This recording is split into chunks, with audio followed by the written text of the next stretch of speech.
આજે આપણે જે રામકથાની વાત કરવાના છીએ એ રામકથાનો જે વિડીયો આપણે આજે પ્રસ્તુત કરીશું તેની પાછળનો આપણો હેતુ એ છે કે આપણા દેશની અંદર રામાયણ છે તે ગ્રંથ રૂપે અતિ પવિત્ર મનાયો છે અને બહુ જ પ્રચલિત છે. એની કથાઓ ચારે બાજુ થાય છે. રામકથાથી પ્રેરિત થઈ વાલ્મીકીની મૂળ રામકથા, એના ઉપરથી પછી રામચરિત માનસ રચાયું તુલસીદાસજીનું, એના ઉપરથી અધ્યાત્મ રામાયણ રચાયું. કેટલા બધા રામાયણો આપણે ત્યાં ભારતની બધી ભાષાઓમાં, અર્વાચીન ભારતીય ભાષાઓમાં પણ રામાયણની ઘણી રચનાઓ થઈ છે. તો એને કારણે આખા દેશમાં આપણી પ્રજામાં રામ કોઈ અજાણી વ્યક્તિ નથી. રામના જીવનની ઘટનાઓ છે તે પણ સહેજે આપણાથી અજાણી નથી. હાથમાં રામાયણ લઈને આપણે એનું અક્ષરશ વાંચન કર્યું હોય કે ન કર્યું હોય, તેમ છતાં રામાયણની કથાથી આપણે કોઈ અપરિચિત નથી. પણ રામાયણ આપણે એક વાર્તા રૂપે, કથા રૂપે લીધું છે કે રામ કેવા રાજવી હતા, એક વચન, એક પત્ની, એક બાણ, એવું જીવનની અંદર ધ્યેય નિશ્ચિત કરીને આપણી સામે કેવી રીતે આપણે જીવવું જોઈએ નીતિ અને પ્રીતિથી, એનો એક આદર્શ મૂકી ગયા. એ આખી વાત આપણે રામકથામાંથી જ્ઞાન રૂપે સારવીએ છીએ. પણ એની પર્તની નીચે જે ઊંડા અર્થો છે, સપાટી ઉપર દેખાતા અર્થ કરતાં જે વધારે ઊંડા અર્થો છે, જે તાત્વિક અને આધ્યાત્મિક અર્થો છે, તો રામની કથાના એવા આધિભૌતિક, આધિદૈવિક અને આધ્યાત્મિક એવા ત્રણેય લેયરને ખોલીને આપણે આજના વિડીયોમાં જોવા માગીએ છીએ. આપણે ગયા વખતે શ્રીમદ ભાગવતની આ કથા શ્રેણીમાં 9મા સ્કંદ સુધી પહોંચ્યા હતા અને એમાં આપણે બે મહત્ત્વની ઘટનાઓ જે છે તેનું આપણે આધ્યાત્મિક અર્થ સમજવાનો, એની પાછળના રહસ્યો સમજવાનો પ્રયત્ન કર્યો હતો. 7મો સ્કંદ ઉતી લીલા હતું આપણે જોયું. 8મો સ્કંદ મન્વંતર લીલા હતી. મન્વંતર લીલાની અંદર જે 14 મનુઓ થયા, એ મનુઓના આખા વંશની વિગતો આવી, એમાંની વ્યક્તિઓની અને એમના કર્મોની આખી લીલાઓની વાત આવી. અને ત્યાર પછી 9મો સ્કંદ જે શરૂ થાય છે તેનું નામ છે ઈશાનું કથા. તો એમાં ભગવાનના અવતારોની વાત છે તે શરૂ થાય છે. અને એમાં મુખ્યત્વે ભગવાનના બે મુખ્ય અવતારો, પરશુરામનો અવતાર અને શ્રીરામનો અવતાર, એ બેની વિગતો વિસ્તારથી આવે છે. એમાંથી આજે આપણે શ્રી રામના અવતારની વાત છે, એ રામના જીવનચરિત્રની અંદર જે કથા છે તે તો સૌની જાણીતી છે, એટલે આપણે કથામાં તો નથી જવું. પણ ભાગ્યે જ કોઈ જેની ચર્ચા કરે છે, જેની વિચારણા કરે છે, તે શ્રીરામનું જે અવતાર કૃત્ય છે, રામના જીવનની જે કંઈ વિગતો છે, રામે જે કંઈ પોતાના જીવનમાં જે ઘટનાઓમાંથી પસાર થયા, જે સંજોગોમાંથી પસાર થયા, એની પાછળના આધ્યાત્મિક સત્યો કે રહસ્ય શું છે એ ખોલીને સમજવાનો આપણો પ્રયત્ન છે, જે ભાગ્યે જ કોઈએ કામ કર્યું છે. એવું જેમણે કામ કર્યું છે એનો આધાર લઈને આપણે આ વાત કરવાના છીએ. અને એટલે થોડીક નવી દિશા સૂચવતી વાત આજના આપણા વિડીયોમાં આપ સૌને જોવા મળશે.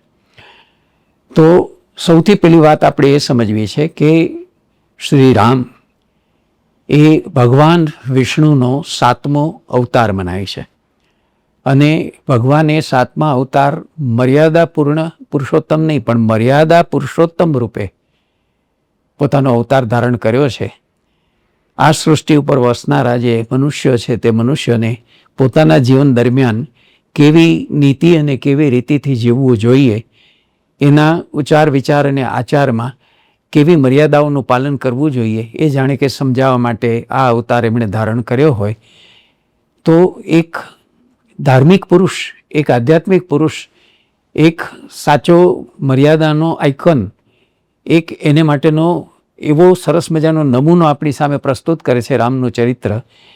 રામકથા એટલી બધી જાણીતી છે કે એની વિગતોમાં જવું જરૂરી નથી. પણ એક ભેદ આપણે આરંભમાં જ સમજી લેવો છે, અને તે એ છે કે જ્યારે મનુષ્ય દેહે ભગવાન અવતાર ધારણ કરે છે ત્યારે આપણી જેમ મનુષ્યનો અવતાર જે છે તે તો પોતાના પૂર્વભવના જે કર્મો હોય છે એ કર્મના ફળ રૂપે થતો હોય છે, અને એની પાછળ આયાસ હોય છે, આપણે જોઈએ છીએ. પણ ભગવાન જ્યારે અવતાર ધારણ કરે છે ત્યારે એમની કર્મની સાંકળ અથવા કર્મના પરિણામ રૂપે, એના ફળ રૂપે અવતાર ધારણ કરતા નથી. એ પોતે પોતાની ઈચ્છાથી, સ્વેચ્છાએ એ પોતે અવતાર ધારણ કરતા હોય છે, અને એની પાછળ જગત કલ્યાણનો, મનુષ્ય કલ્યાણનો એક આશય હોય છે, એટલું આપણે સમજીએ છીએ.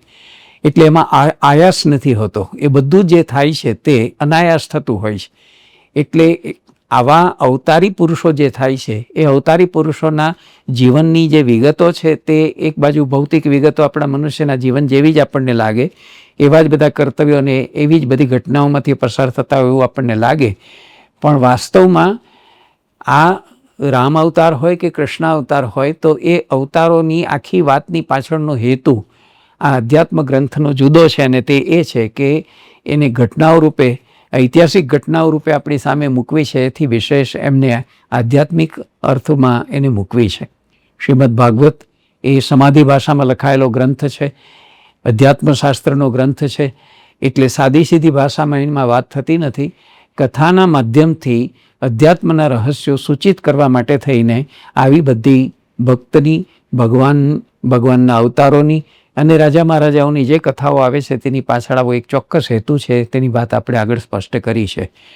તો આજે આપણે સમજવું છે કે આપણા જીવનમાં, સામાન્ય મનુષ્યના જીવનમાં જે બને સંજોગો ઊભા થાય, જે પરિસ્થિતિ ઊભી થાય અને આપણા પ્રારબ્ધમાં લખાયેલા કર્મો આપણે કરતા જઈએ, આપણા આગલા જન્મના કર્મો, જે સંચિત કર્મો હતા એ નવા જન્મમાં પ્રારબ્ધ કર્મ બને છે, અને આ જન્મમાં કેટલાક ક્રિયમાણ કર્મો આપણે કરવા પડે તે કરીએ છીએ. એટલે નિત્ય કર્મો, નૈમિતિક કર્મો અને જેને આપણે આપાતકાલીન કર્મો એવા જે કહીએ છીએ, એ બધા કર્મો પણ આપણે આપણા જીવનમાં કરવા પડતા હોય છે. અને એ કર્મો આપણે ફળની આસક્તિથી કરતા હોવાને કારણે એના બંધનોનો પણ ભોગ આપણે બનવું પડતું હોય છે. તો સામાન્ય આપણા જેવા મનુષ્યના જીવનમાં જે સંજોગો ઊભા થાય, જે પરિસ્થિતિ ઊભી થાય ને આપણે જે કરતા જઈએ, જે અનુભવમાંથી પસાર થતા જઈએ, જે ઘટનાઓમાંથી અને પ્રસંગોમાંથી પસાર થતા જઈએ એને ઘટનાઓ કહેવાય. પણ આપણી જેમ જ કોઈ માની કુખેથી અવતરી આ ધરતી ઉપર જેમણે પોતાનો દેહ ધારણ કર્યો છે, એવા ભગવાનના અવતારો જે પ્રસંગોમાંથી, ઘટનાઓમાંથી પસાર થાય તેને ઘટના ન કહેવાય, તેને લીલા કહેવાય. એટલા માટે લીલા કહેવાય કે એમણે જે શરીર ધારણ કર્યું છે એ શરીર ધારણ પેલા કર્મોના ફળને કારણે નથી ધારણ કર્યું, સ્વેચ્છાએ ધારણ કર્યું છે. એની પાછળ કોઈ આયાસ નથી, એ અનાયાસ છે. એમનો જે હેતુ છે તે તો મનુષ્ય કલ્યાણનો છે. એક ઉદાહરણ કે નમૂનો પૂરો પાડવાનો છે. એટલે તો એમના અવતારનું જે લીલા રહસ્ય છે તે આપણે સમજવું જોઈએ. તો ઘટના નહીં, લીલા. એમનો જન્મ નથી થતો હોતો અવતારનો, એને આપણે પ્રાદુર્ભાવ કહીએ છીએ. તો ભગવાનનો જ્યારે પ્રાદુર્ભાવ થાય છે, ભગવાનના કોઈ અવતારનો પ્રાદુર્ભાવ થાય છે, ત્યારે આપણા જેવું જ જીવન જીવતા હોય છે, અને છતાં એ જે કંઈ કરે છે, એનું જે કંઈ આચરણ હોય છે તે એની લીલા હોય છે. એમ સમજીને એ લીલાના રહસ્યો છે, એની પાછળના સત્યો કે રહસ્યો છે તે આપણે પકડવા જોઈએ. તો આજે શ્રી રામના ચરિત્રની અંદર જે બહુ જાણીતી વિગતો છે, રામના જીવનમાં શું બન્યું તે, એની અંદરની જે લીલા એમણે જે કરી છે એક અવતારી પુરુષ તરીકે, એ લીલા પાછળ રહેલા ગૂઢ જે લીલા રહસ્યો છે તે સમજવાનો આપણો આજનો પ્રયત્ન આ વિડીયો પૂરતો રહેશે. તો સૌથી પહેલી વાત આપણે એ સમજવી છે કે રામની આ કથા એ ભગવાનના એક અવતારની કથા તો છે જ, પણ સાથે સાથે તે એક સાધકની અધ્યાત્મ કથા પણ છે.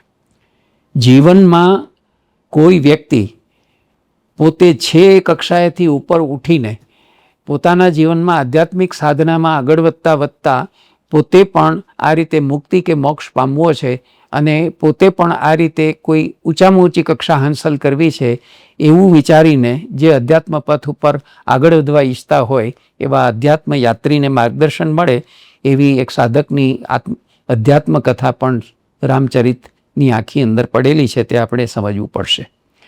તો સૌથી પહેલી વાત આપણે જે સમજવી છે તે કે આ શ્રી રામ એટલે કોણ? શ્રી રામ શું છે? શ્રી રામને આપણે ઐતિહાસિક જે વાતો આપણી સામે છે, એમના જીવનની જે કથાઓ આપણી સામે છે, એ રીતે આપણે હવે એ સપાટી ઉપરની વાત આપણે સમજવા માગતા નથી, એનો ઉલ્લેખ, એની ચર્ચા કરવા માગતા નથી. પણ સપાટી નીચેના, એટલે કે નીચેના જે સ્તરો છે એ સ્તરમાં એની જે અધ્યાત્મ કથા છે એને સમજવા માગીએ છીએ. તો શ્રી રામ એટલે આતમ રામ. શ્રી રામ છે તે કોઈ સામાન્ય રામ નથી, કોઈ સામાન્ય વ્યક્તિ નથી, કોઈ સામાન્ય મનુષ્ય નથી. કોઈ દશરથ નામ અને કૌશલ્ય નામના માતા પિતાને ત્યાં અવતરેલો આ એક માણસ તે આપણી જેવો સામાન્ય મનુષ્ય નથી. એ આતમ રામ છે. દશરથ એટલે કોણ? એના પિતા દશરથ એટલે સાત્વિક ચિત્ત. જે ચિત્ત જે છે તે રાજસી નહીં, તામસી નહીં, જે સાત્વિક ચિત્ત છે એના પ્રતિક રૂપે દશરથ રાજા છે તે આવે છે. અને દશરથના ઘેર રામનો જન્મ થાય છે એનો અર્થ થાય કે સાત્વિક ચિત્તમાં આત્મરામનું પ્રાગટ્ય થઈ શકે. દશરથ અને રામનો પિતા પુત્રનો જે સંબંધ છે, જન્યજનક જે સંબંધ છે, તેનું રહસ્ય સૌથી પહેલું સમજીએ કે દશરથના ઘેર રામનો જન્મ થાય છે તેનો અર્થ થાય સાત્વિક ચિત્તની અંદર જ આત્મરામનું પ્રાગટ્ય છે તે સંભવિત હોય છે. દશરથને 3 રાણીઓ છે, આપણે જાણીએ છીએ, કૌશલ્યા છે, સુમિત્રા છે અને કૈકેયી છે. તો આ 3 રાણીઓ છે તે ચિત્તની 3 વૃત્તિઓ છે. આપણા ચિત્તની જે 3 મુખ્ય વૃત્તિઓ છે, સાત્વિક વૃત્તિ તે કૌશલ્યા છે, રાજસિક વૃત્તિ તે સુમિત્રા છે અને તામસિક વૃત્તિ તે કૈકેયી છે. તો આપણા ચિત્તની અંદર 2 વસ્તુ પાયામાં પડેલી હોય છે, એક વૃત્તિ અને બીજી રતિ. તો વૃત્તિ અને રતિ એ આપણી અંદર કામનાઓ પેદા કરે છે અને એ કામનાઓને પરિણામે આપણે કર્મો કરીએ છીએ. એ મનુષ્ય જીવનનો આપણો અનુભવ છે, એવો અવતારના જીવનમાંય બને છે. પણ આપણા સામાન્ય મનુષ્યના જીવનમાં આપણા ચિત્તની આ જે વૃત્તિઓ અને રતિઓ છે એ હકીકતે આપણને કર્મો કરાવે છે ને એ કર્મોના બંધનો આપણને લાગે છે. અવતારને આવા બંધનો લાગતા નથી. તો અયોધ્યા શું છે? અયોધ્યા છે તે બીજું કશું જ નથી, દેહરૂપી નગરી છે અને એને 10 દ્વાર છે. તો એ 10 દ્વાર જે છે તે આપણા શરીરના જે 10 દ્વાર છે તેની સાથે એને તમે સરખાવી શકો છો. 4 ભાઈઓનો જન્મ છે તે યજ્ઞને પરિણામે થયો છે. રામને બીજા જે 4 ભાઈઓ છે તે લક્ષ્મણ છે, ભરત છે અને શત્રુઘ્ન છે. તો કુલ 4 ભાઈઓ છે. દશરથને 3 રાણીઓ હોવા છતાં સંતાન નહોતું થતું, ત્યારે પુત્ર કામેષ્ટિ યજ્ઞ એમણે કર્યો અને એ યજ્ઞના પરિણામે, યજ્ઞના ફળ રૂપે જે 4 પુત્રો થયા એની 3 રાણીઓ દ્વારા એ 4 પુત્રો જે છે તેનો જન્મ છે તે યજ્ઞને પરિણામે છે. એટલે એનો અર્થ એ થાય કે આત્મરામ યજ્ઞ પરંપરા દ્વારા જ પ્રગટે. યજ્ઞ પરંપરા, તો યજ્ઞ એટલે શું? આપણી અધ્યાત્મશાસ્ત્રની અંદર યજ્ઞ એ કોઈ કુંડની અંદર લાકડા પેટાવીને અગ્નિ પ્રગટાવવો અને એમાં હોમ હવન કરવા, તે આપણી સામાન્ય અર્થની સમજૂતી છે. પણ એ યજ્ઞનો અર્થ અહીંયા નથી. યજ્ઞ એટલે જીવન કર્મ છે, પરોપકારનું કર્મ છે, સેવાનું કર્મ છે. આખા બ્રહ્માંડની અંદર અહોનિશ એક મહાયજ્ઞ ચાલી રહ્યો છે. નિયમિત રીતે જગત ચાલી રહ્યું છે તે ઋતને કારણે ચાલી રહ્યું છે. આ ઋત તે પોતે યજ્ઞ છે. સત અને ઋતનું બનેલું આ બ્રહ્માંડ છે. એમાંથી ઋત તત્વ જે છે તેની અંદર તમે જોશો કે સૂર્ય નિયમિત સમયે ઉગે છે, સૂર્ય નિયમિત સમયે આથમે છે, ચંદ્ર ઉગે છે, ચંદ્ર આથમે છે, એની કળાઓ બદલતી જાય છે, ઋતુઓ બદલતી જાય છે.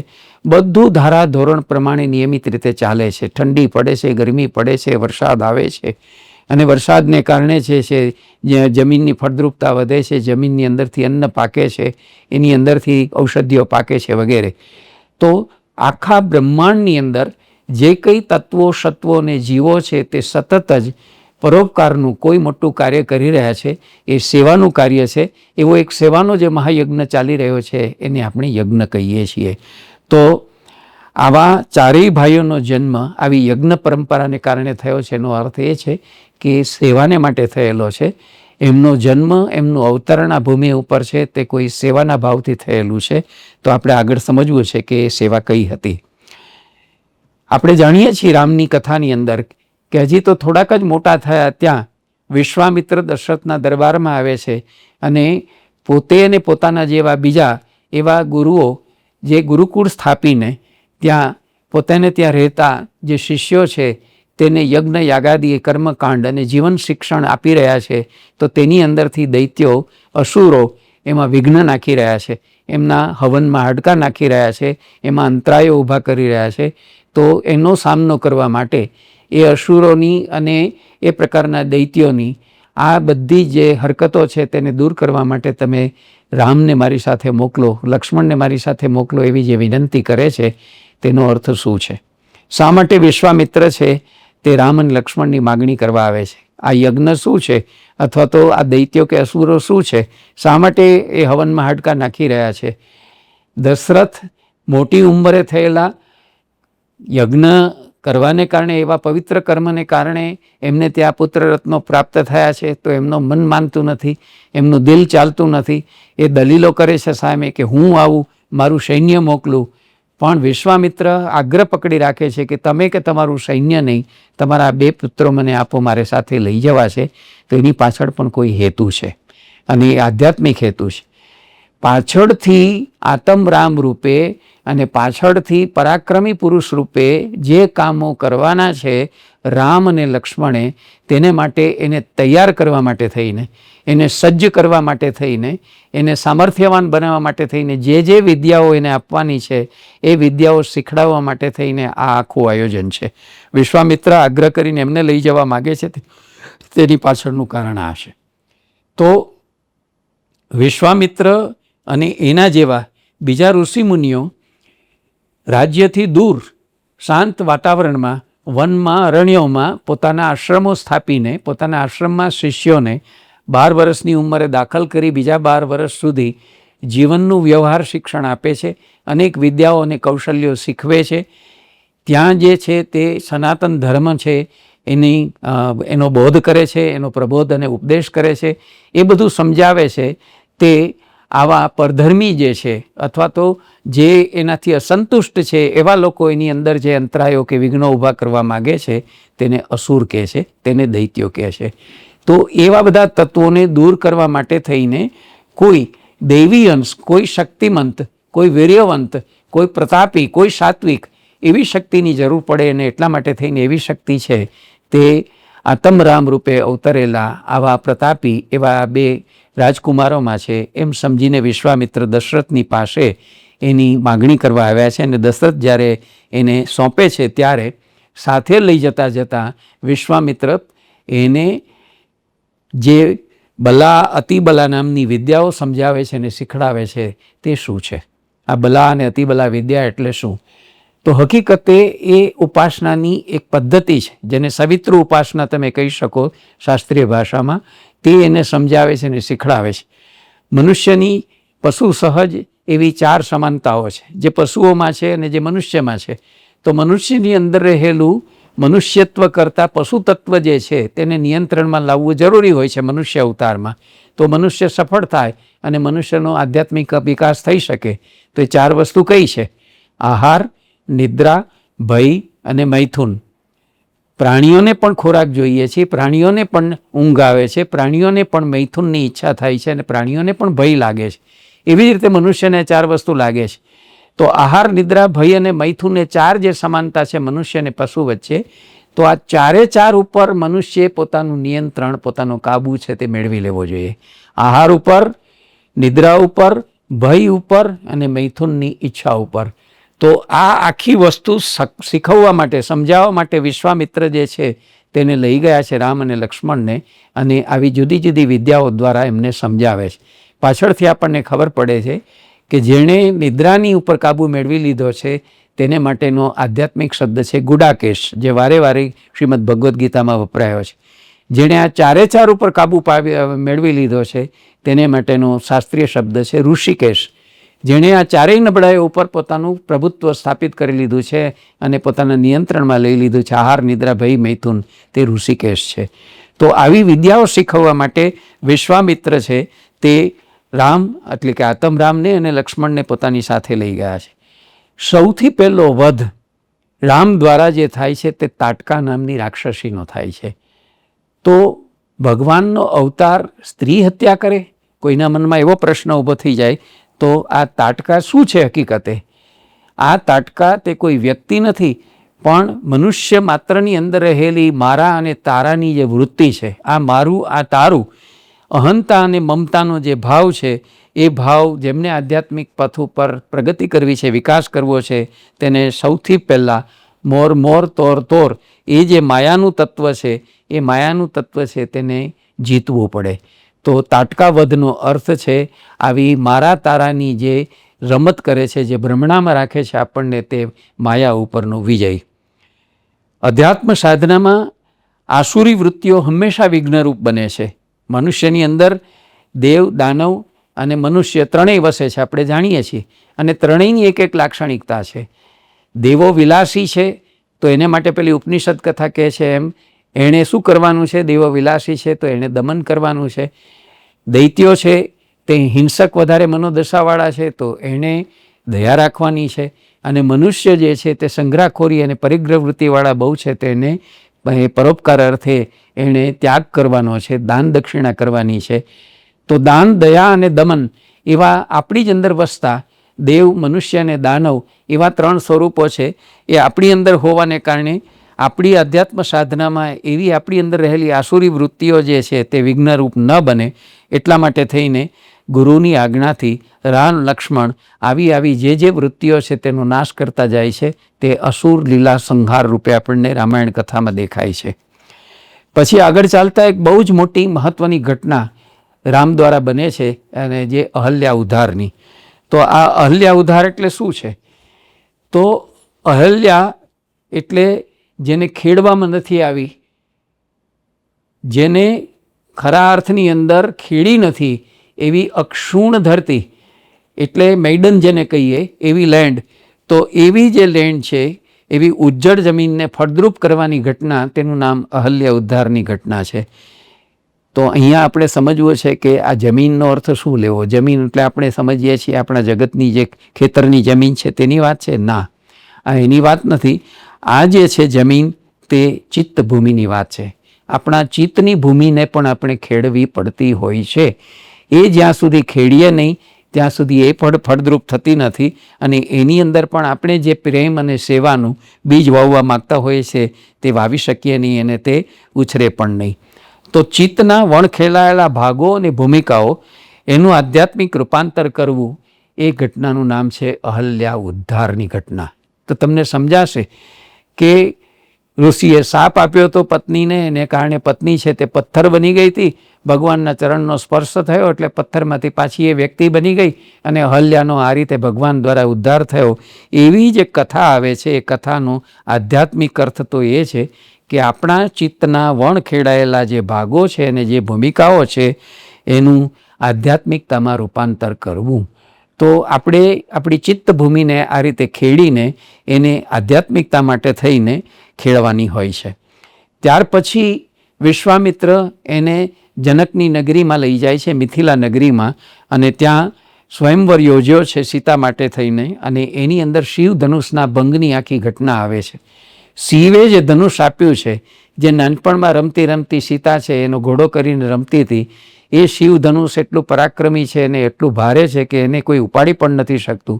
જેના દ્વારા તો બાળકી એવી સીતા રમતી હતી, એ શિવ ધનુષ એને ઉપાડીને કોઈ જો તીર સંધાન કરી શકે તો એને પોતાની પુત્રી વરાવશે, એવી જે શરત છે એનો શું અર્થ છે? તો ધનુષ્ય એટલે પ્રકૃતિ, એના 3 ટુકડા થાય એટલે આત્મરામ પ્રકૃતિના 3 ગુણ ઉપર વિજય મેળવે છે. રામ આસાનીથી, બીજા બધા એ ઉપાડી પણ નથી શકતા, એને ઊંચકી પણ નથી શકતા, એવું ભારેખમ જે ધનુષ્ય છે તે ધનુષ્ય બીજું કશું જ નથી, એ પ્રકૃતિનું તત્વ છે. અને એ પ્રકૃતિ 3 ગુણો વડે બનેલી છે, જેને આપણે સાત્વિક, રાજસી અને તામસી ગુણો કહીએ છીએ તે. તો એના જે 3 ટુકડા થઈ જવાની વાત છે તેનો અર્થ એ છે કે આવી ત્રિગુણાત્મક જે પ્રકૃતિ છે એ જ ખરી માયારૂપ છે. અને જે આપણને ભ્રમણાઓ જીવનમાં ઊભી કરે છે એ માયામાંથી આપણે મુક્ત થવાનું હોય છે, એ માયાનો ભંગ કરવાનો હોય છે. માયાભંગની ક્રિયા એટલે આ ધનુષ્ય ભંગની ક્રિયા છે. એટલે આત્મરામ દ્વારા પ્રકૃતિના 3 ગણો ઉપર વિજય મેળવે છે. અને આ પ્રકૃતિ એટલે કોણ? તો આ પ્રકૃતિ ઉપર વિજય મેળવી અને પુરુષ એનો સ્વામી બને છે. આપણે કહીએ છીએ કે સત અને ઋતનું બનેલું આ જગત છે. બીજા શબ્દોમાં આપણે કહીએ છીએ પુરુષ અને પ્રકૃતિ દ્વારા સર્જાયેલું આ જગત છે, અનંત કોટી બ્રહ્માંડો છે. તો પુરુષ એટલે પરમેશ્વર, જેને આપણે પરબ્રહ્મ કહીએ છીએ, તે એણે પોતાની શક્તિ દ્વારા જે એક વસ્તુનું સર્જન કર્યું તે પ્રકૃતિ છે. પુરુષ પોતે ચૈતન્ય તત્વ છે, પ્રકૃતિ જળ છે. તો એ પ્રકૃતિને પામે છે કોણ? પુરુષ. તો અહીંયા પ્રકૃતિ તે સીતા માતા છે, પુરુષ તે આત્મરામ છે. અને એ આત્મરામ પ્રકૃતિના 3 ગુણ પર વિજય મેળવીને, એટલે કે માયા છે એનો ભંગ કરીને એના સ્વામી બને છે. રામ પુરુષ છે, સીતા પ્રકૃતિ છે, અને રામ એ રીતે સીતાના સ્વામી બને છે. ધનુષ ભંગની આખી પ્રક્રિયા એટલે કે માયાનું જે આવરણ છે તે માયાના આવરણનો ભંગ કરી, માયાનું આવરણ હટાવી, 3 ગુણ ઉપરથી વિજય મેળવી ત્રિગુણાતીત જે થાય છે તેને આ રીતે પ્રકૃતિરૂપ સીતા પત્ની રૂપે એ પ્રાપ્ત થાય છે. ત્યાર પછી રાજ્યાભિષેકની જે વાત આવે છે, તો રાજ્યાભિષેક એટલે શું? તો પરમ પદમાં પ્રતિષ્ઠા મેળવવી, તે એમાં સ્થાન મેળવવું, તે પરમ પદમાં સ્થાન પ્રાપ્ત કરવું, તેને રાજ્યાભિષેક કહે છે. પણ એ ક્યારે થાય?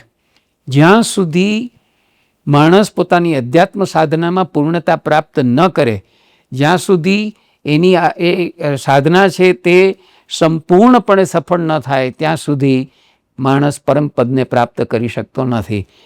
તો એમાં વિઘ્ન સૌથી મોટું કયું હોય છે? માણસની આધ્યાત્મિક સાધનામાં સૌથી મોટું વિઘ્ન હોય છે તે એના અહંકારનું હોય છે. સાધક પોતાની સાધનામાં જો ગબડી પડે છે, નિષ્ઠાવાન હોય, સક્ષમ હોય, સચેત હોય, અને છતાંય અમુક કોટીએ માણસ પોતાના અહમને કારણે, સૂક્ષ્મ અહમને કારણે પણ પોતાની સાધનામાંથી પતનને પામી જાય છે. તો ક્યારેય માણસ પતનપ્રૂફ નથી હોતો જો એ સાવધ ન રહે, સાવચેત ન રહે અને અહમ ઉપર પોતાનું જો કાબૂ ન રાખી શકે, અહમનું વિગલન ન કરી શકે, અહમને નિર્મૂલન ન કરી શકે, તો એ ક્યારેય પોતાનું પદ પ્રતિષ્ઠા પ્રાપ્ત કરી શકતા નથી. તો અહંકારનું વિલીનીકરણ થાય એ પહેલાં આત્મરામ છે તે પરમ પદને પ્રાપ્ત ન કરી શકે. શા માટે રામને રાજગાદી ન મળી? રામને વનવાસ મળ્યો, રામને રાવણ સાથે મોટું યુદ્ધ ખેલવું પડ્યું. જ્યાં રાજગાદી મળવાની હતી ત્યાં 14 વર્ષનો વનવાસ આવી ગયો. આ બધું શું કામ બન્યું? એની પાછળનો અર્થ એ છે કે એક અધ્યાત્મ સાધક રૂપે એમની સાધનામાં જ્યાં સુધી અહંકાર ઉપર એ વિજય ન મેળવે ત્યાં સુધી પરમપદ એવા પરમ સિંહાસન સુધી એ પહોંચી ન શકે ને એની ઉપર એ બેસી ન શકે. તો આ રીતે અહંકારનો નાશ કરવાનું કાર્ય બાકી હતું અને એટલા માટે થઈને એ રાજ્યાભિષેકમાં વિઘ્ન આવે છે. રામનો રાજ્યાભિષેક થતો નથી. મંથરાની ચડાવણીને કારણે કઈ 2 વચનો માગે છે, 14 વર્ષનો રામને વનવાસ અને પોતાના પુત્ર ભરતને માટે રાજગાદી. એને કારણે જે દિવસે જે ક્ષણે રાજ્યાભિષેક થવાનો તેને બદલે વલ્કલ ધારણ કરીને વનમાં જવાની ઘટના આવીને ઊભી રહે છે. અને જ્યાં સુધી રાવણનો વધ નથી થતો ત્યાં સુધી એ લંકા વિજય નથી થતો, લંકા વિજય નથી થતો ત્યાં સુધી રામ છે તે રાજ્ય સિંહાસનના લાયક બનતા નથી. તો એ ઘટના પાછળનો હેતુ આ છે કે સાધક જ્યારે પોતે પોતાની સાધનામાં બાકીની બધી જ વૃત્તિઓ અને રતિઓ છે એના ઉપર કાબૂ મેળવતો જાય. એક સૂક્ષ્મ અહંકાર એવો હોય છે કે જેને જીતવો બહુ કઠણ હોય છે. જ્યાં સુધી અહંકારને સર્વાંશે વિગલિત ન કરી નાખે, નષ્ટભ્રષ્ટ ન કરે ત્યાં સુધી પરમપદ પ્રાપ્ત થતું નથી. એ કરવા માટે મોટો સંઘર્ષ કરવો પડે છે. એવો સંઘર્ષ રામ જે કરે છે અને રાવણને મારે છે. રાવણ પોતે અહંકારનું સ્વરૂપ છે. એ અહંકાર એનું વિલીનીકરણ થાય ત્યાર પછી આત્મરામ પરમપદ એટલે કે રાજ સિંહાસન એને માટે લાયક બને. તો આમાં નિમિત્તરૂપ બને છે તે કોણ છે? પેલી મંથરા નામની દાસી છે. તમે જુઓ, નામ જ બહુ જ સાંકેતિક છે. મંથરા. મંથરાનો અર્થ શું છે? જેની મતિ મંદ છે તે, એટલે કે જે મંદ બુદ્ધિ છે તેવી, જે જાજુ સમજી નથી શકતી, વિચારી શકતી નથી, ટૂંકા સ્વાર્થ, ટૂંકી ગણતરીઓ, ટૂંકું જેને કહીએ એવું દર્શન જેનું છે તેવી મંથરા ટૂંકી નજરે જે સલાહ આપે છે કહીને તે કહી છે કે તમારા પુત્રને રાજગાદી નહીં મળે તો તમે દુઃખી થઈ જશો. રામ ગાદી ઉપર બેસે તો કૌશલ્યના દીકરા હોવાને કારણે કૌશલ્યનો માન બતર બહુ વધશે. તમારો સુમિત્રાનો ને કૈકેયીનો, તમારા બંનેનું કંઈ વજૂદ નહીં રહે, તમારી અવગણના થશે. તમારા પુત્રો છે તે પણ રાજગાદી ઉપર નહીં બેસી શકે, એને પણ રામની સેવા કરવી પડશે વગેરે વગેરે. તો 14 વર્ષનો વનવાસ છે તે 14 વર્ષનું અધ્યાત્મ યાત્રીનું સાધના પર્વ છે. જે મનુષ્ય પરમપદને પ્રાપ્ત કરવા માગે છે તેમને પોતાનું જીવન છે તે સાધનામય કરવું પડે છે. એ સાધના એટલે એક મનુષ્ય તરીકે, એક સાધક તરીકે પોતાની અંદર જે કંઈ ત્રુટિઓ છે, અધૂરપો છે, જે કંઈ ઉણપો છે તેને નિવારવાની. પોતાના ઉપર મન, બુદ્ધિ, ચિત્ત અને અહંકાર ઉપર ચડેલો જે કાટ છે એ કાટને સાફ કરવાની પ્રવૃત્તિ, તેનું નામ સાધના છે. એ 14 વર્ષ છે તે સાધનાનું પર્વ છે. તો ચિત્તનું અસ્તિત્વ શાને આધારે છે? ચિત્તનું અસ્તિત્વ આત્માને આધારે છે. આતમ રામના વિયોગમાં ચિત્તરૂપી દશરથનું અવસાન થાય છે. દશરથ અવસાન પામ્યા. રામ વનવાસમાં ગયા તો એના વિયોગમાં જુરતા દશરથ છે તે જીવી ન શક્યા અને એને દેહ છોડી દીધો. એ ઘટનાનો અર્થ આ છે કે ચિત્તનું અસ્તિત્વ, કારણ કે દશરથ પોતે ચિત્ત સ્વરૂપ છે, સાત્વિક ચિત્ત સ્વરૂપ છે. તો આત્માના આધારે ચિત્તનું હંમેશા અસ્તિત્વ રહે. આતમ રામનો જ્યારે વિયોગ થાય ત્યારે ચિત્તરૂપી દશરથનું અવસાન થઈ જાય છે. એ સમજાવવા માટે આ ઘટના છે તે રામચરિતની અંદર આવે છે. પછી રામ જ્યારે વનવાસમાં જવા માટે અયોધ્યા છોડીને નીકળે છે અને જ્યારે નદી કિનારે પહોંચે છે, સામે પારેને જવું છે, ત્યારે ગૃહરાજ એને મળે છે. એ ગૃહરાજ જે છે તે કોણ છે? એ દાસ્ય ભક્તિનું પ્રતીક છે. પછી વિરાધ રાક્ષસ મળે છે. તો વિરાધ રાક્ષસ કોણ છે? એ જડતાનું પ્રતીક છે. સરભંગ અને સુતીક્ષ્ણ છે તે કોણ છે? તે તપશ્ચર્યાના પ્રતીકો છે. તો જે પાત્રો આવતા જાય છે તે કથાની અંદર તો એક અમુક રોલ દેખાડે છે આપણને પોતે જીવનની સામાન્ય સપાટી ઉપરની ઘટનામાં, પણ એના ઊંડા અર્થો, પ્રતિકાત્મક અર્થો આવા છે કે ગૃહરાજ છે તે દાસ્ય ભક્તિનું સ્વરૂપ છે, વિરાધ રાક્ષસ છે તે જડતાનું સ્વરૂપ છે, અને સરભંગ અને સુતીક્ષ્ણ છે તે તપશ્ચર્યાના સ્વરૂપો છે. પછી રામ વનમાં જઈને પંચવટી એની અંદર વાસ કરે છે. તો આ પંચવટી એટલે શું? તો પંચવટી જે છે તેનો અર્થ છે 5 ભૂતોનું બનેલું. તો આપણું શરીર 5 ભૂતોનું બનેલું છે, તે જ સાચા અર્થમાં પંચવટી છે. ક્ષિતિ, જલ, પાવક, ગગન અને સમીર કવિની ભાષામાં બોલીએ તો, અને સાદી ભાષામાં બોલીએ તો પૃથ્વી, જળ, અગ્નિ, વાયુ અને આકાશ એવા 5 મહાભૂતથી બનેલું આપણું શરીર છે. એ શરીર તે જ પંચવટી છે. અને પંચવટીમાં આતમરામ છે તે નિવાસ કરે છે. 14 વર્ષ સુધી એમનું સાધના પર્વ છે તે ચાલે છે. સૌથી પહેલી ઘટના ત્યાં નિવાસ દરમિયાન જે બને છે તે શૂર્પણખા એ આવે છે. તો આ શૂર્પણખા કોણ છે? એ સ્થૂળ વાસનાનું પ્રતીક છે અને લક્ષ્મણ દ્વારા વાસનાનું દમન કરવામાં આવે છે.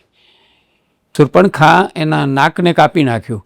જ્યારે રામને વરવા માટે પ્રયત્ન કરે છે, રામ લક્ષ્મણનું સૂચન કરે છે, લક્ષ્મણ પાસે જઈ અને પોતાનું વાસના સ્વરૂપ શત્રુ કરે, ત્યારે એનું દમન કરવા માટે થઈને, એનો મદ અને એની આસક્તિ ઓછી કરવા માટે થઈને એનું નાક કાપી નાખે છે. તો એ આખી ઘટના વાર્તા રૂપે જે આવે છે તેનો અર્થ એ છે કે લક્ષ્મણ દ્વારા વાસનાનું દમન કરવામાં આવે છે. પછી આખી વાત ચાલે છે એમાં રાવણ દ્વારા સીતાનું હરણ થઈ જાય છે. અને સીતાનું હરણ થતાં એ જ્યારે લઈને જતો હોય છે ત્યારે જટાયુ આ ઘટના જોઈને રાવણની સામે બરાબર યુદ્ધે ચડે છે. તો એ યુદ્ધે ચડે છે એમાં જટાયુ છે તે કોણ છે? તો જટાયુ એ બીજું કશું જ નથી, એ આત્મસમર્પણનું પ્રતીક છે. જટાયુ પંખી છે અને છતાંય આ રાવણ અપહરણ કરી રહ્યો છે. આ અયોગ્ય ઘટના છે, તો એની સામે મુકાબલો થવો જોઈએ અને એક સ્ત્રીનું એના શીલ અને સૌંદર્યનું રક્ષણ થવું જોઈએ, એના સતીત્વનું રક્ષણ થવું જોઈએ, એમ સમજીને જટાયુ પોતાની જાનના ભોગે પણ એની સાથે યુદ્ધ કરી અને મોત વહોરી લે છે. એ આત્મસમર્પણનું પ્રતીક છે. સબરીની જે આખી વાત રામાયણની અંદર આવે છે કે ચિરકાળ સુધી આજ રામ આવશે, કાલ આવશે, એમ કરતાં કરતાં જે દીર્ઘકાળથી એ પ્રતીક્ષા કરી રહી છે, તો એ શ્રદ્ધા, ધૈર્ય અને પ્રેમ લક્ષણાનું પ્રતીક છે. મેરે રામ આએંગે, મેરે રામ આએંગે. તો એવી ચીર પ્રતીક્ષા છે તે પ્રેમ લક્ષણા અને શ્રદ્ધાનું પ્રતીક છે, ભક્તિનું પ્રતીક છે. જટાયુ જે રીતે આત્મસમર્પણનું પ્રતીક છે, તેવી રીતે આ જે સબરી છે તે આવી અનંત શ્રદ્ધાનું પ્રતીક છે. તો હનુમાનજી કોણ છે? જેને હનુમાનજી રૂપે આપણે કથામાં વાંચીએ છીએ તે શરીરમાં રહેલો મુખ્ય પ્રાણ અથવા શરીરમાં રહેલો જીવન શક્તિનો ભાવ છે. જેવો આત્માનો પ્રાણ સાથે સંબંધ હોય છે તેવો રામનો હનુમાન સાથેનો સંબંધ છે. રામ અને હનુમાન એકબીજા વિના રહી નથી શકતા. તો હનુમાન કોણ છે? હનુમાન છે તે આવી જીવન શક્તિરૂપ પ્રાણ છે. આત્માનો સીધો સંબંધ પ્રાણની સાથે હોય છે, એટલે કે હનુમાનનો સીધો સંબંધ રામની સાથે છે. પછી વાલી અને સુગ્રીવની આખી વાત આવે છે. તો આ વાલી અને સુગ્રીવ કોણ છે? 2 ભાઈઓની જે કથા આવે છે એ ઉદાન અને અપાન એવા જે આપણા પ્રાણના રૂપો છે તેના પ્રતીકો છે. આપણે જાણીએ છીએ કે શરીરમાં પ્રાણ 5 રૂપે કામ કરે છે: અપાન, ઉદાન, વ્યાન, સમાન અને પ્રાણ. તો પ્રાણ છે તે આપણો ઉપરની જે આપણી જે કર્મેન્દ્રિયો છે, દશેન્દ્રિયો, જ્ઞાનેન્દ્રિયો 5 અને 5 કર્મેન્દ્રિયો, એવી દશેન્દ્રિયો આપણા ઉપરના ભાગમાં છે એ બધું પ્રાણથી સંચાલિત છે. કમર નીચેનો આપણો ભાગ જે છે તે અપાન, એવી આપણી પ્રાણની અપાન પ્રાણ છે તેનાથી સંચાલિત છે. વચલો શરીરનો જે ભાગ છે તે ઉદાન, સમાન અને વ્યાન એ પ્રાણના રૂપો છે તેના દ્વારા સંચાલિત છે. તો આ સુગ્રીવ અને બલિ એ આ રીતે ઉદાન અને અપાનના પ્રતીકો છે. અને જે વાનર સેના છે તે હકીકતે પ્રાણની સેના છે. જે પ્રાણ શક્તિ છે તેની સેના છે. હનુમાન પોતે પ્રાણ સ્વરૂપ છે અને બાકીના વાનરો છે તે જાણે કે એ માણસોના એ પ્રાણની શક્તિ છે. પછી આત્મરામ એવી પોતાની અર્ધાંગના પરાપ્રકૃતિની શોધ આદરે છે અને એ શોધમાં કોણ એને મદદ કરે છે? તો એ પ્રાણ સેના દ્વારા એ આખી પોતાની પરાપ્રકૃતિની શોધ કરે છે. તમે જુઓ, રામની સીતાની શોધ એ વાસ્તવમાં શું છે? રામ જંગલમાં ભટકે છે, પંખીઓને પૂછે છે, વનસ્પતિઓને, ઝાડપાનને પૂછે છે, પશુ પંખીઓને પૂછે છે અને વિરહના માયરા વલોપાત કરતાં કરતાં સીતાની બધે તલાશ કર્યા કરે છે. એ આખી ઘટના જે છે તેનો અર્થ એ છે કે રામ હવે પ્રકૃતિથી તો મુક્ત થઈ ગયા છે પણ પરાપ્રકૃતિ એની શોધમાં છે અને એની શોધમાં એને કોણ સહાય કરે છે? પેલી વાનર સેના એટલે કે પ્રાણ છે એ પ્રાણની સેના એને સહાય કરે છે. સ્વયંપ્રભા તાપસીનું એક પાત્ર આવે છે, તે કોણ છે? એ અંતઃપ્રેરણા છે. એ અંતઃપ્રેરણા દ્વારા ખબર પડે છે કે આમ કરવું જોઈએ. તો માણસને અંદરથી જે સંકેતો મળે, જેને ઇન્ટ્યુટિવ એ આપણે જે કહીએ છીએ, આંતરપ્રેરણા, હૈયા ઉકલત, એ હૈયા ઉકલતનું પ્રતીક છે તે સ્વયંપ્રભા છે. સંપાતી ગીધ, જટાયુનો ભાઈ સંપાતી ગીધનું પાત્ર આવે છે તે દીર્ઘ દ્રષ્ટિનું છે. એ દૂર જોઈ શકે છે કે સીતાનું હરણ થઈને સીતાને રાવણ ક્યાં લઈ જઈને રાખી મૂક્યા છે, તો એ દીર્ઘ દ્રષ્ટિનું પ્રતીક છે. રાવણ, કુંભકર્ણ અને વિભીષણ 3 ભાઈઓ છે. એ 3 પણ એ ભાઈઓ છે પણ એ પ્રકૃતિના પ્રતીકો છે. વિભીષણ કોનું પ્રતીક છે? વિભીષણ છે તે સાત્વિક એવી પ્રકૃતિનું સાત્વિક અહંકારનું પ્રતીક છે. કુંભકર્ણ છે તે તામસિક એવી આપણી જે અહંકાર છે તેનું પ્રતીક છે. અને રાવણ જે છે તે રાજસી અહંકારનું પ્રતીક છે. તો રાવણ રાજસિક અહંકારનું, કુંભકર્ણ તામસિક અહંકારનું અને વિભીષણ છે તે સાત્વિક અહંકારનું. તો પહેલાં 2 અહંકાર છે એનો નાશ થાય છે. તમે જુઓ, રાવણ અને કુંભકર્ણનો. પણ જે સાત્વિક એવો જે અહંકાર છે તેનો જય જયકાર થાય છે અને રાવણનો વધ કરી અને વિભીષણને રાજગાદી લંકાની સોંપવામાં આવે છે. એનો અર્થ એ છે કે રાજસી અને તામસી ગુણોનો પરાજય કરી સાત્વિકતાનો વિજય થાય છે અને સાત્વિકતા પરમપદને પામે છે. પછી લંકા એટલે શું છે? લંકા કોને કહેવાય? તો લંકા એ મૂલાધાર ચક્ર છે. રામકથાની અંદર મુખ્ય 7 સ્થાનો આવેલા છે. તમે જો ઝીણવટથી જોશો, આખી રામકથા આપણે બહુ સૂક્ષ્મ દ્રષ્ટિએ જોઈએ અને બહુ સભાનતાથી વાંચીએ તો આપણને ખ્યાલ આવશે કે 7 સ્થાનો જે છે તે એના લોકાલ બને છે. કયા છે? તો એક છે જનકપુર. જનકપુર છે એ મનુષ્ય શરીરમાં રહેલું સહસ્ત્રાર ચક્ર છે, જેને આપણે બ્રહ્મરંધ્ર ચક્ર કહીએ છીએ તે. બીજું પ્રયાગરાજ છે. પ્રયાગરાજ એટલે 2 બ્રહ્મર વચ્ચેનો જે ભાગ છે જેને આપણે આજ્ઞા ચક્ર કહીએ છીએ તે. ત્રીજું ચિત્રકૂટ. તો ચિત્રકૂટ છે તે વિશુદ્ધ ચક્ર છે જેનું આપણા કંઠમાં સ્થાન છે તે. અયોધ્યા છે તે અનાહત ચક્ર છે. કિષ્કિંધા છે તે મણિપુર ચક્ર છે અને લંકા છે તે મૂલાધાર ચક્ર છે. તો મનુષ્ય શરીરની અંદર જે 7 ચક્રોની યોગ વિદ્યામાં કલ્પના કરવામાં આવી છે, એ 7 ચક્રો જે છે તે આ રામકથાની અંદર 7 એવા લોકાલ રૂપે આપણને દર્શાવવામાં આવ્યા છે. અને એનો અર્થ આપણે સમજવો જોઈએ કે લંકા એ મૂલાધાર ચક્ર છે, જનકપુર એ સહસ્ત્રાર ચક્ર છે, પ્રયાગરાજ એ આજ્ઞા ચક્ર છે, ચિત્રકૂટ છે તે વિશુદ્ધ ચક્ર છે, અયોધ્યા અનાહત ચક્ર છે, કિષ્કિંધા મણિપુર ચક્ર છે. પછી લંકાને બાળે છે હનુમાન, એ જે ઘટના આવે છે. હનુમાનને શિક્ષા કરવા માટે એનું પૂંછડું સળગાવવામાં આવે છે. તો એવું સળગતા પૂંછડાની સાથે હનુમાન કૂદકા મારતા મારતા આખી લંકાને ધીરે ધીરે આગ લગાડે છે. એ જે ઘટના છે તેનો શું અર્થ સમજવો?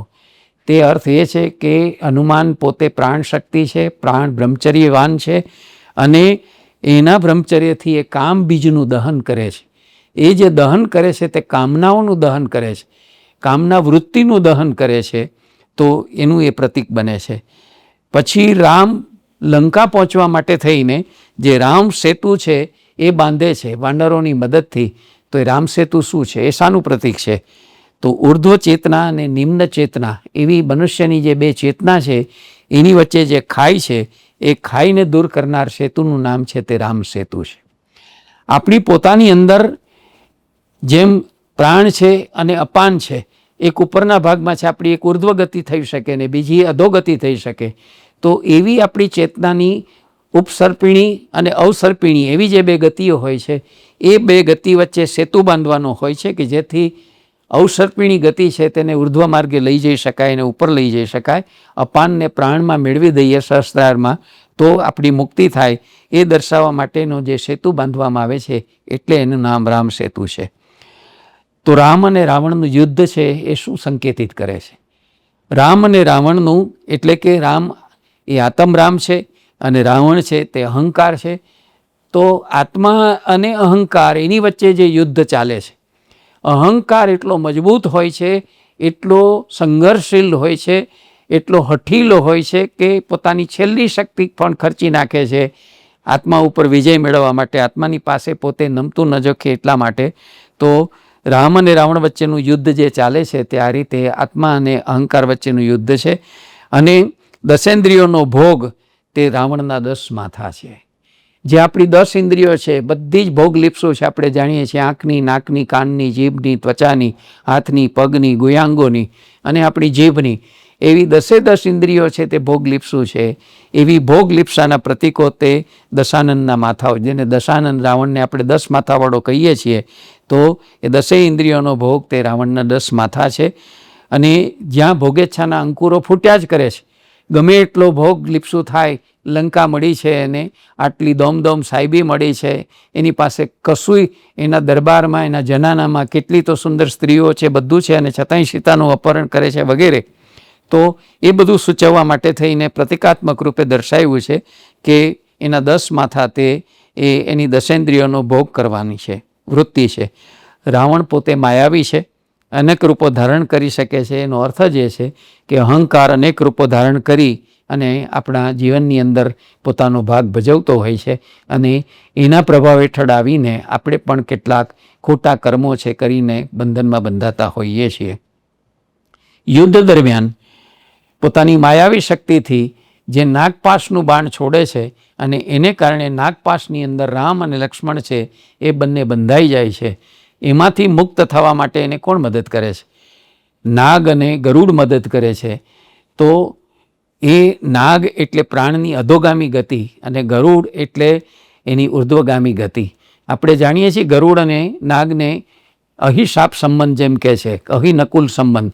એટલે નોળિયાને અને સાપને જેમ દુશ્મનાવટ છે તેમ ગરુડ અને સાપને પણ દુશ્મનાવટ છે. આપણે પહેલી કથા વખતે જોયું હતું, જે મગરમચ્છની કથા આપણે જોઈ એ વખતે જોયું હતું કે એની પાછળ આગલા જન્મોની બધી જે કથા હતી ગરુડની અને એની સાથે સાપની જે દુશ્મનાવટની. તો ગરુડ અને નાગ એની વચ્ચે જે વૈમનસ્ય છે એ વૈમનસ્યની પ્રતિકાત્મક એવી રૂપ જે છે કે નાગપાશમાંથી એને મુક્ત કોણ કરે છે? ગરુડ મુક્ત કરે છે. તો ગરુડ એ ઉર્ધ્વગામી ગતિ એટલે ઉત્સર્પિણી અને નાગ એટલે અધોગામીની ગતિ અવસર્પિણી. તો અવસર્પિણીને ઉર્ધ્વગામીની ગતિ કરવાની છે તે નાગપાશમાંથી મુક્તિની ઘટના છે. પછી મૂર્છા આવી જાય છે લક્ષ્મણ, અને મૂર્છામાંથી મુક્ત કરવા માટે વૈદરાજ જે દિવ્ય ઔષધિની વાત કરે છે, જે દિવ્ય ઔષધિ લેવા માટે થઈને છેક હિમાલય ઉપર હનુમાનજી જાય છે, તે ઘટના શું છે? તો આ દિવ્ય ઔષધિ તે બીજું કશું જ નથી. માણસના મસ્તિષ્કની અંદર જે ચંદ્ર રહેલો છે એ ચંદ્રમાંથી ઝરતું જે અમૃત છે જેને સોમરસ કહે છે, એ સોમરસને મૂલાધાર સુધી પહોંચાડવાની જે પ્રક્રિયા તેનું નામ દિવ્ય ઔષધિ અને એનો ઉપચાર છે. તો કોના દ્વારા બને છે શક્ય? તો આપણા મસ્તિષ્કમાં રહેલા સોમરસને આપણા ગુયાંગો વચ્ચે રહેલા મૂલાધાર સુધી ઉતારવાનું કામ જે કરે છે તે પ્રાણ શક્તિ કરે છે. તો એ મુખ્ય પ્રાણ હનુમાન દ્વારા એટલા માટે બતાવવામાં આવે છે. પ્રાણ છે તે આત્માનું વાહન બને છે, આત્માનું સાધન બને છે, અને એટલે જ હનુમાનજી રામના દરેક કાર્યમાં વાહન કે સાધનરૂપ બને છે, માધ્યમરૂપ બને છે. રાવણના રથમાં કાળા ગધેડા જોડાયેલા છે. તેનો શું અર્થ છે? એ અજ્ઞાનતા, જડતા અને મૃત્યુના પ્રતીકો છે. પછી રાવણ જ્યારે સામે આવે છે લડતા લડતા, ત્યારે રામ જેવા રામ પણ થતરી જાય છે રાવણને જોઈને. ત્યારે ફરી પાછા એના ઉત્સાહને, એની યુયોત્સાહને, એની લડવાની વૃત્તિને, એનું સંઘર્ષ કરવાની વૃત્તિને, એના સુરાતનને મજબૂત કરવા માટે વશિષ્ઠ દ્વારા એને જે એક સ્તોત્ર આપવામાં આવે છે, જેને આપણે આદિત્ય હૃદય સ્તોત્ર કહીએ છીએ, તે શું છે? ગુરુ વશિષ્ઠ દ્વારા આવી ક્ષણે રામ છે તે નબળા ન પડે, ઢીલા પોચા ન થાય, એટલે કે આત્માનો પરાજય અહંકારથી ન થાય. અહંકાર સામે આત્મરામ જે છે તે મજબૂતાઈથી સંઘર્ષ કરી શકે એટલા માટે જે સ્તોત્ર આપે છે તે સૂર્ય ઉપાસનાનું સ્તોત્ર છે. આદિત્ય હૃદય સ્તોત્ર એ સૂર્ય ઉપાસના છે. સૂર્ય આત્માનો કારક છે, જ્ઞાન અને પ્રકાશના દેવ છે. તો જ્યારે અજ્ઞાન અને જડતા ઉપર વિજય મેળવવાનો હોય, અહંકારનું વિસર્જન કરવાનું હોય, તો માત્ર ને માત્ર જ્ઞાન અને એના તેજ અને પ્રકાશથી જ થઈ શકે. એટલા માટે આદિત્ય હૃદય સ્તોત્ર છે તે ત્યાં પ્રતિકાત્મક રૂપે આપવામાં આવેલું છે. રાવણને ગમે ત્યારે મારો અને છતાં પાછો બેઠો થઈ જાય છે, જીવંત થઈ જાય છે, કારણ કે રાવણની નાભીમાં અમૃતકુંભ છે. તો એનો અર્થ શું સમજવો? રાવણની નાભીમાં અમૃતકુંભ, એનો અર્થ છે પ્રાણ કેન્દ્ર, નીચેનો પ્રદેશ, અપાનનો જે પ્રદેશ છે તે ભોગનું કેન્દ્ર છે. જ્યાં સુધી અપાનરૂપી ભોગ કેન્દ્ર સુરક્ષિત હોય ત્યાં સુધી કામનાઓ જીવતી જ રહે. અહંકાર ક્યારે મરે?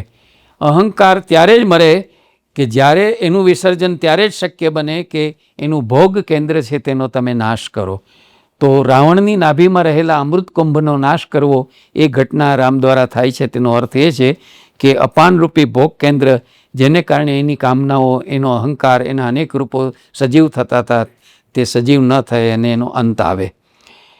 આગ્નેયાસ્ત્ર છોડે છે. આ આગ્નેયાસ્ત્ર એટલે શું? અસ્ત્રનો એક પ્રકાર. જેમ બ્રહ્માસ્ત્ર એમ આગ્નેયાસ્ત્ર. તો આગ્નેયાસ્ત્ર એ બીજું કશું જ નથી, એ પ્રાણાયામની પ્રક્રિયા છે.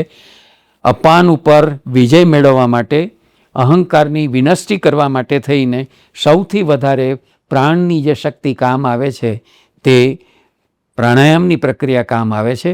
આપણા અહંકારને નિર્મૂળ કરવો હોય, આપણી અપાન શક્તિને આપણે ઉપર લઈ જવી હોય, તો આપણે પ્રાણના દ્વારા જે કરી શકીએ છીએ.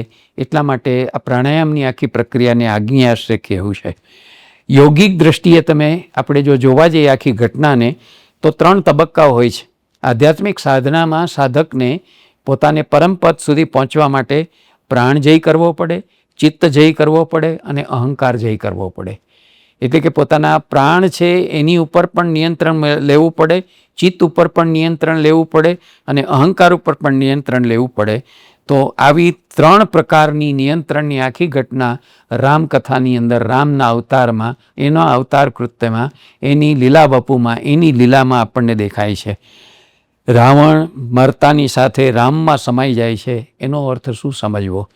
તો એનો અર્થ એ છે કે અહંકાર આત્માની છાયા છે અને આખરે તે આત્મામાં જ વિસર્જિત થાય છે. અહંકારનું અવસાન ક્યાં થાય? અહંકારની વિનષ્ટિ ક્યાં થાય? અહંકાર મરીને જાય ક્યાં? તો અહંકાર મરીને પાછો આત્માની છાયા હોવાને કારણે આત્મામાં જ વિસર્જિત થઈ જાય. તે ઘટના એનાથી સમજાય છે. સીતા સાથે રામનો જે કઠોર વ્યવહાર થાય છે તેનું શું કારણ છે? અગ્નિ પરીક્ષા આપી ચૂક્યા છે સીતા. નખ શીખ પવિત્ર પુરવાર થયા છે, કલંકિત કે ભ્રષ્ટ થયેલા નથી, અને છતાંય સીતા સાથે રામનો કઠોર વ્યવહાર જેવા સીતા મળ્યા ત્યારથી શરૂ થાય છે. તેનો અર્થ શું સમજવો? તેનો અર્થ એ છે કે રામ પોતે આત્મરામ છે, આત્મા છે, આત્મા નિસંગ છે. અને નિસંગ જે હોય છે તેને કોઈ નથી પોતાનું હતું, નથી કોઈ પરાયું હતું. તો પ્રકૃતિ એનાથી પરાઈ પણ નથી, પ્રકૃતિ એની પોતાની પણ નથી. સીતાના પણ 2 રૂપો છે. જે સીતાનું હરણ થયું તે અસલી સીતા નથી, એ છાયા સીતા છે એમ આપણે કહીએ છીએ. તો સીતાના 2 રૂપો કયા છે? એક એનું પરમેશ્વરી સ્વરૂપ છે અને બીજું એનું પ્રકૃતિ સ્વરૂપા છે. એનું પરમેશ્વરી સ્વરૂપ જે છે એ મૂળ સીતા છે અને જે એનું પ્રકૃતિ સ્વરૂપ છે તે છાયા સીતા છે. રાવણ એ પરમેશ્વરી સીતાનું હરણ નથી કરી શક્યો, એ પ્રકૃતિ સ્વરૂપા એટલે કે મૂળ સીતાને નહીં, છાયા સીતાને જ એ હરી ગયો હતો. તો સીતાજી છે તે વાસ્તવમાં શું છે? સીતાજી છે એ વિશુદ્ધ સત્વરૂપા પ્રકૃતિ છે. એની ખાતરી કરાવવા માટે જ અગ્નિ પરીક્ષાની ઘટના છે તે યોજવામાં આવી છે. સીતાને અગ્નિ પરીક્ષા આપવી પડે છે. શા માટે? તો અણિશુદ્ધ ભળભળતા અગ્નિમાંથી પસાર થાય અને છતાંય એ દાઝે નહીં, એ બળીને ભળતું ન થઈ જાય, એનું કારણ એ છે કે વિશુદ્ધ સત્વરૂપા સ્વરૂપા એવી પ્રકૃતિ છે. એની ખાતરી કેવી રીતે કરાવી? એની ખાતરી આ અગ્નિ પરીક્ષાની ઘટના દ્વારા કરાવવામાં આવે છે. તો હવે લૌકિક દ્રષ્ટિએ નહીં, ભૌતિક દ્રષ્ટિએ નહીં, માનુષિક દ્રષ્ટિએ નહીં, પણ પારમાર્થિક દ્રષ્ટિએ જોઈએ તો રામ છે તે પરમેશ્વર છે, સીતા પરમેશ્વરી છે, અને છતાં બંને એક જ પરમાત્માના બે પાસાઓ છે, કોઈ અલગ નથી. એ તો પારમાર્થિક ભૂમિકાએ તો બંનેનું શાશ્વત મિલન છે. સ્થાનિક ભૂમિકાએ બંને વચ્ચે વિયોગ આપણને દેખાય છે કે રામ અને સીતા છે એ મળી જ ન શક્યા, વિખૂટા પીડા, અને સીતાજી ધરતીમાં સમાઈ ગયા. માનવ સ્વરૂપે ઉતરતા દ્વૈતની આ ભૂમિકા છે. જ્યારે પણ પરમેશ્વર અને પરમેશ્વરી આ જગતની અંદર માનવ સ્વરૂપે અવતરે છે ત્યારે એમણે પણ દ્વૈત એનો આધાર લેવો પડે છે. અને એ દ્વૈતની ભૂમિકા જે છે જગતમાં આપણને સર્વત્ર દેખાય છે. સ્ત્રી અને પુરુષ, આશા અને નિરાશા, સુખ અને દુઃખ, જય અને પરાજય, એવી જે દ્વૈતની ભૂમિકા છે, દેહ અને દેહી, તો એનું પ્રતીક છે તે આ બંને બને છે. રામ પુરુષ છે, સીતા પ્રકૃતિ છે. આપણે આગળ પણ સ્પષ્ટ કર્યું. તો પ્રકૃતિનો ત્યાગ કરવો એ પુરુષની નિયતિ છે. પુરુષ પ્રકૃતિને વળગીને નથી બેસી રહેતો, એણે પ્રકૃતિનો ત્યાગ કરવાનો હોય છે, અને એટલે સીતાનો ત્યાગ થાય છે. પુરુષથી વિખૂટા પડવું તે પ્રકૃતિની હંમેશા માટેની નિયતિ છે, એ એનું ફેટ છે, એનું નસીબ છે. આત્મારૂપ પુરુષ સાથે વિશુદ્ધ એવું સત્વ સ્વરૂપ આ પ્રકૃતિનું જે સાનિધ્ય છે એ પુરુષના પરમપદ આરોહણ સુધી જ હોય છે.